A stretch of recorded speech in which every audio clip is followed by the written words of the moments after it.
သိလို့ထင်တယ်လေကွယ်ရွာကြီးသူရဲ့လူရဲ့ကုန်ကျွမ်းယွန်းစားတဲ့ခံဝတန်ပြက်ရှင်တန်ပြက်ချမ်းရှက်တိုင်းငယ်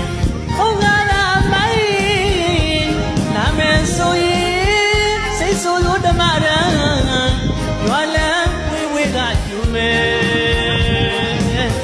ချောင်းဝင်းရခရီးပင်ရိတ်ဝဲမောင်ကြီးတွေ့သိပြီပါမယ်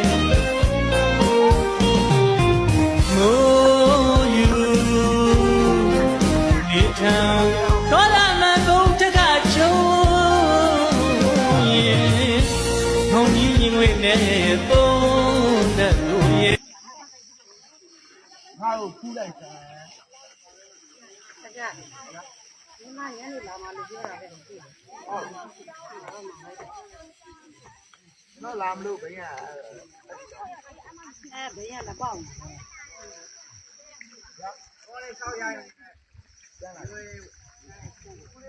တို့ချွေကူကြီးဖျားပြုံးနေလို့ငါဗီယိုလာရိုက်တာမနာမနာကြတယ်ဘူးလားလို့